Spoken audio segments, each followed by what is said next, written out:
15 Pro here, guys. Needs a new screen. We're gonna do a true tone transfer and also a display IC swap as well. So let's get straight into it.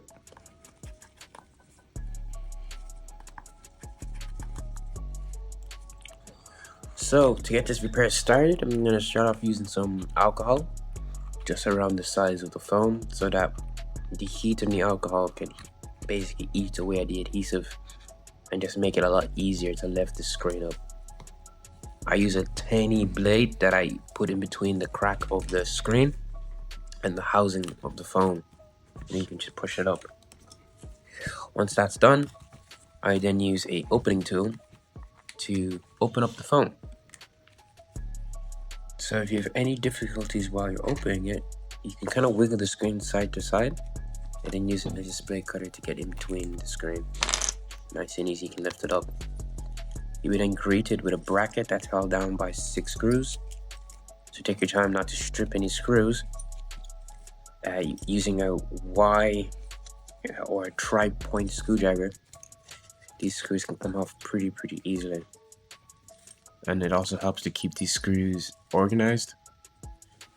It's just a nightmare to reassemble them. You want to keep all your screws together. Then we can lift up the bracket and then disconnect the battery. One extra tip you can do if you're maybe a repair shop is use these camera stickers. They'll just protect the camera from any dust entering the phone so that you don't need to clean it up at the end. We're going to be doing a lot of work to this phone, so it does help to protect the camera. Then you want to disconnect the display connector and that sensor connector up top there as well.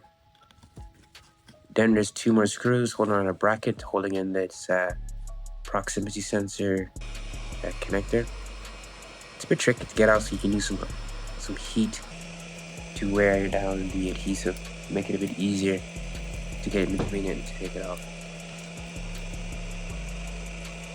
Don't rush this, as it's a bit of a process. You just kind of peel away ever so slightly and make sure that you don't just rip that cable off, and that you can just peel off ever so slightly to protect that sensor. Now, if you're a repair shop, you might want to get a programmer. These programs allow you to copy across the true tone data. The screen I'm using here is a soft OLED screen with a lifetime warranty. It's a very good quality, they're expensive, but they're well worth the price. So now we want to copy the data from the old screen. Once it's saved to the programmer, we can connect the new screen to the programmer. Then we just want to paste that data across to the new screen. It might take a little bit of time, but it'll get there. Once that's done, you can disconnect all of that. Put the programmer aside. I always remove these stickers. I don't know why other shops don't. It really annoys me. Not that it's essentially going to do anything wrong, but like, take your time with these, remove everything that needs to be removed, and then you want to put back that sensor and the bracket, and you want to screw in those 2 screws again. Make sure they're nice and tight. At this stage, it helps to just test the screen by connecting it again, make sure the new screen is all good. Once you get display, you can just test that the touchscreen works, and then we just want to disconnect it again because we have some work to do now on the old screen. I put that sticker onto the old screen, so this is the old screen. I'm just using some alcohol so I can get at the ribbon cable here and peel it off. The alcohol just helps the adhesive holding down to kind of wear itself down. Then I'm going to put either a metal or aluminum shield to protect this chip here, as we're going to be desoldering it. So using a heat gun and a tin metal prying tool, I guess. I got this thing off, I think, AliExpress or anywhere from China anyway. So I set the temperature to around 200 or something degrees, 220, maybe possibly up to 300, if the screen's already, messed up already. So we're just going to be, pulling it off, like get in between it. And once it's off, you'll see it's a bit dirty. So you want to put this into a little, I suppose, IC chip holder. And we just want to cut off all the old residue from the old the old screen. Then using some flux. Why do we use some flux as well on the old screen there to remove the chip? But using some flux and some wick, we can desolder all the solder that's on the chip already to clean it up, basically clean up all the old solder.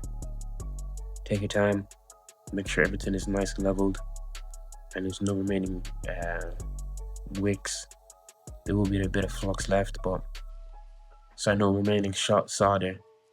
And then we give some alcohol to basically clean that back up, making sure it's not as sticky as it was before. That's what flux does, it makes it really sticky, and that alcohol basically wears that down.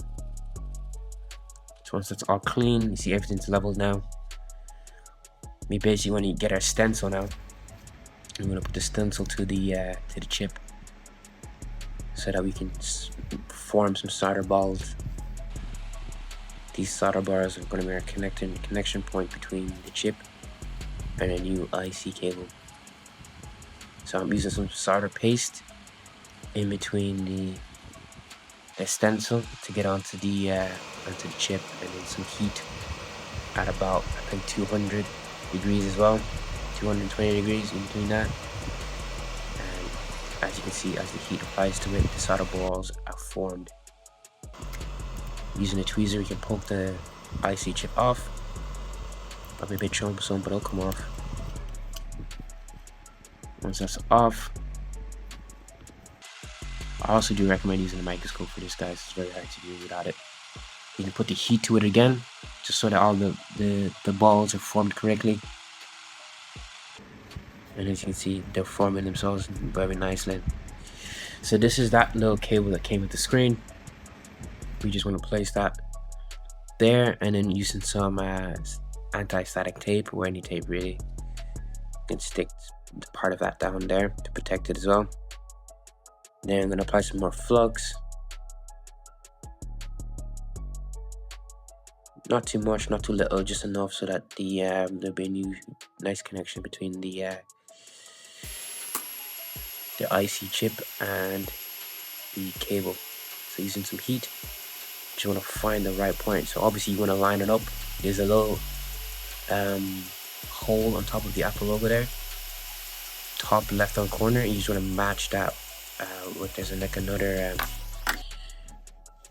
I suppose hole there as well. So you just want to match those together, and then you want to do the same thing we did to the old screen by placing the metal shield behind the connectors above the screen. And as you can see, there's some solder points there. You want to remove that little cable there or sticker. You want to line up that IC chip there now. Once that's lined up, you can apply some flux just so that it nicely gets adhered. And then you want to use some soldering iron to work its way through the IC chip. You'll form some nice solder balls to it there. But once that's done, you can just go on and test it now. Plug everything back in on the battery. You can boot that back on. As you can see, there's no damage onto the screen or anything at all. You can see the screen is pretty good. So now you want to disconnect it again. Because I am doing a high quality repair here, I replaced the seal of the phone. So I'm using a adhesive remover. It's a little like spinning, yeah, it's a spinning machine thing that will spin off the adhesive. It will take a bit of time, but you'll get there eventually. And then you're gonna put on the new seal. Make sure it's all lined up and nicely adhered to the phone. I do recommend using the Apple adhesive. It's a lot better. This is obviously not the Apple one, but it's better than not using it at all. Still good quality though. And then now for the final time, we're gonna connect the screen now. Make sure everything's nicely connected. You can plug in the battery again and that shield, or that bracket, sorry. And once the bracket's there, with those 6 screws, then you want to twist back in. If you're having trouble screwing these screws back in, if not going into place, you can start by twisting them left, and you can hear a little click or a crunch, meaning that it's ready to go into the hole correctly, and then you can start twisting right. Lefty loosey, righty tighty is the little method you guys want to keep in mind. And then you want to remove those 2 stickers that are covering the camera. And then the rest of the film covering over the adhesive. Some adhesives won't have this, so just note what you have already. And if you are using it, I do highly recommend use it to prevent dust and moisture getting into the phone again. I'm just going to boot it up again. I'm just going to test that the phone actually turns on correctly. And now the fact that it turns on, I'm going to test the touch real quick, that it works. I can now place the screen into the housing of the phone. Getting a nice click and crunch on each side, it's kind of satisfying. But there you go. That's a nice solid screen repair there, lads or ladies. And then to finish it off, the 2 bottom screws go in. Very, very important. Hold the screen into place as well. And that is a Apple grade repair, soft OLED. This is just like the Apple screen. Cheers guys, thanks for watching. Fuck it, I'll just edit it out.